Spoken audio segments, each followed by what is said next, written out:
What's up, guys? We're going to talk about fat loss.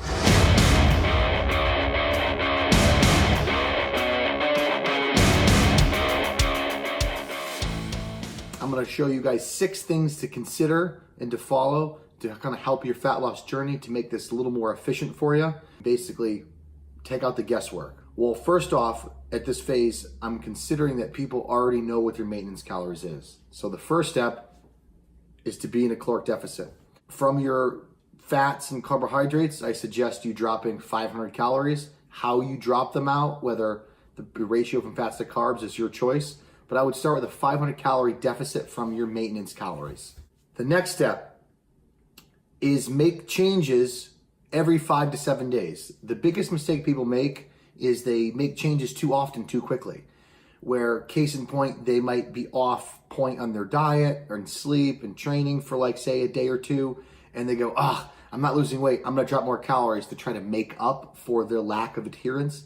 That's the biggest mistake you can make. You're 100% for sure going to reach plateaus and you're gonna fail using that method. You just get right back on your plan and increase your adherence to at least 90 to 100% for you to be able to make an appropriate change, or to be able to make a proper assessment and therefore to make a change. So every 5 to 7 days, provide you have 90% or more adherence to your program. That's so important. Do not jump the gun. You're gonna yo-yo, it's gonna be a disaster. Next one, diet and cardio must be progressive, all right? Meaning, if you're on a 500 calorie deficit diet from your maintenance calories, you are adding cardio to your existing weight training program or exercise program, and you're exercising an additional 500 calories off what you normally do. So you're in a 1,000 calorie a day deficit, 7,000 calories a week, roughly 2 pounds of body fat lost, if it worked exactly that way. Doesn't always. That has to be progressive. Over time, eventually, that's not gonna work. Metabolic adaptation occurs. Obviously, if you lose body weight over time, the amount of calories you expend moving around becomes less because you're carrying less weight. So there's that factor, and that's something you need to consider. So things have to be progressive. Now, reactive or proactive, meaning making changes, predicting what's going to happen in a dieting phase, is not the way to go. You want to be more reactive. So you might be going along losing weight, and say you lose 2 pounds each week for 3 weeks, and then you just start making changes. No, you don't want to do that. Just wait and let your body slow the rate of loss or stop before you make a change. And really make sure it's a realistic plateau. Not just you go 3 days, you don't see the scale drop, and then you're like, I have to make a change. Back to rule number 2. Make sure you make changes every 5 to 7 days so you don't jump the gun on that. So cardio is your tool for progressiveness, and so is nutrition. Your calories. Another very important aspect that people miss is keeping your sleep schedule as consistent as possible. I can't really give you studies on this, but I can tell you from personal experience and from helping tons of clients losing weight over the last 15 years that people who work night shift tend to have a much more difficulty time getting in shape than people who work day shift because the sleep schedules change so much. When your sleep schedule is altered and you're not getting adequate sleep and you're not very regimented, your body's all over the place as far as fluid balance wise and cortisol and such. It's very important to try to kind of reel in that schedule of sleep and kind of be like, all right, you know what? I'm not gonna stay up so late anymore. I'm gonna go to bed between 9:30 and 11:30, and I'm gonna get up between 5:30 and 7:30 and stick to that 7 days a week.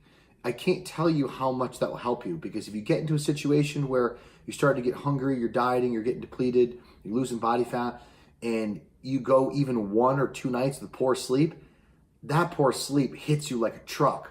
It's not like when you're eating full calories where you have some sort of energy to rely on from nutrition. When you're in a caloric deficit for a long period of time, sometimes you can get tired. So adequate sleep becomes even more crucial. And not to mention, sleep has a very good cortisol lowering effect. So if you're jacking up cortisol from excessive training, low calories, and you're not getting sleep, your body's just gonna hit a plateau hard. You wanna keep a good regimented plan. Do the best you can, okay? Like obviously a lot of you guys out there might be working different shifts and having different schedules that you can't control, but when it comes to watching Netflix, staying out late, you can control that.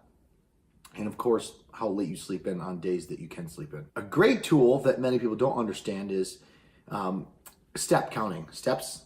So there's this thing called NEAT, non-exercise activity thermogenesis, which is basically all the calories you burn outside of training.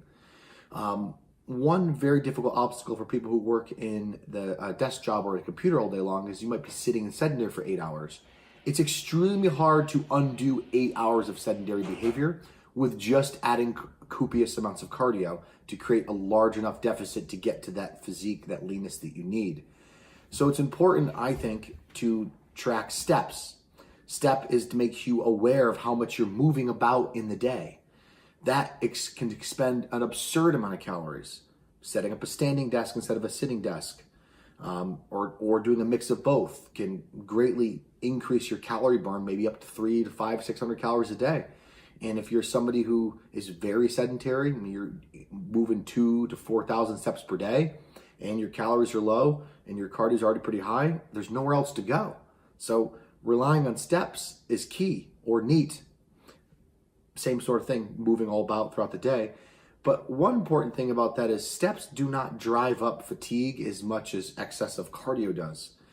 So moving about the day, being busy, getting stuff done around the house, being proactive with things you already need to get done in a day, taking the stairs, not the elevator, parking further away, all can equate to a large number of calories burned in a day that's not going to increase your fatigue. Some people have to end up doing double sessions of cardio for preparation, or they might be even doing an hour a day just to get an extra pound of body fat off per week. It shouldn't be that way if you're able to keep your step count and your NEAT up throughout the day, because that calorie burn will be higher. You can use that as a primary driver, and you can have the deficit in the calories as another component, and of course the cardio as we discussed earlier.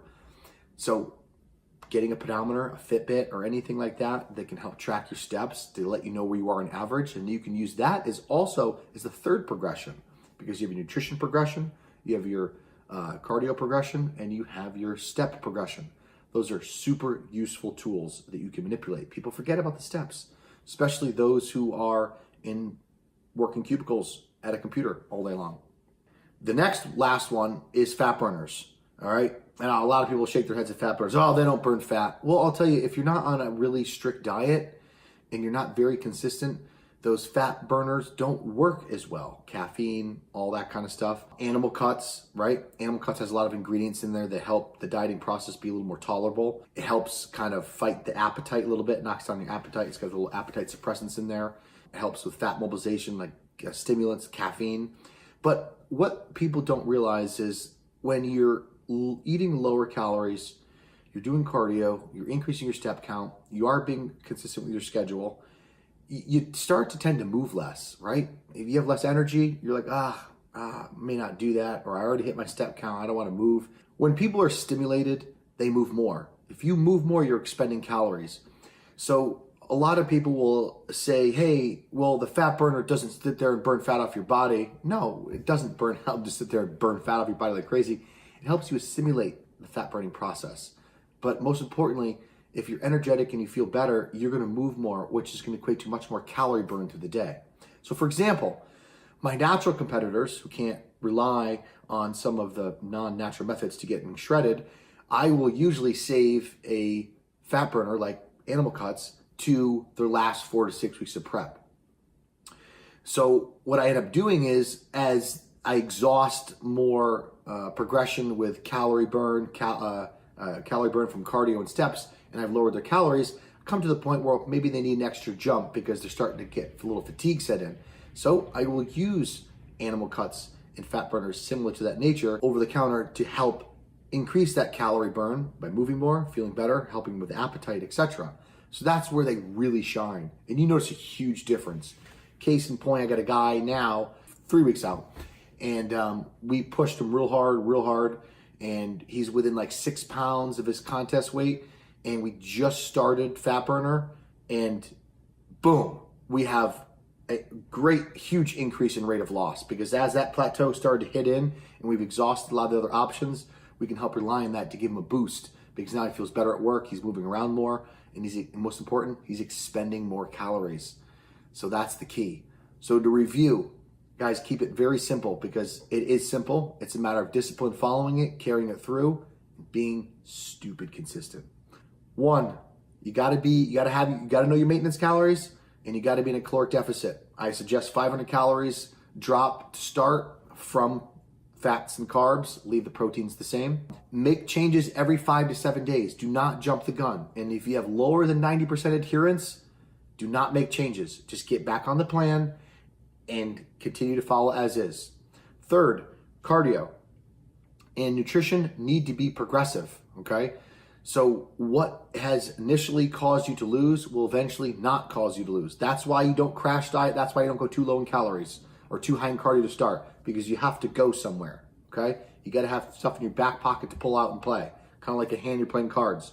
Save your good cards for when you need them. That's very important. 4, consistent sleep schedule and daily schedule. That helps tremendously. If you're all over the place and your sleep's changing all the time, you're going to bed past midnight, sometimes sleeping until 11, and then sometimes you're going to bed at 10 and you're getting up at 4, it's going to be much more difficult. You're going to be fighting an uphill battle. Correct that as much as you can. I know many of you can't, but what you can control, control. Use step counts as a tool for progression. Get a pedometer, Fitbit, track to find out what your average is. Once you know your average, then you can start a progression from there. Because you'll notice that some days you might move very little, but you want every day to be as consistent as possible. And implement a fat loss supplement like animal cuts towards the end when you start to plateau. You can cycle them, 2 weeks on, 2 weeks off, 3 weeks on, 2 weeks off. But I like to pull them out of my back pocket right when things, once you get, say, 50% of the weight loss off that you need or you project, and then you throw it in as a last weapon to push you the rest of the way. That's what I would suggest. If you guys have any questions, you can comment below. I'll be checking on this video, see if you guys have any questions on this.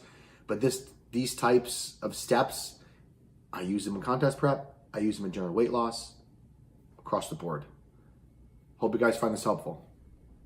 This didn't record. Are you serious? No, I'm just kidding. You're an asshole.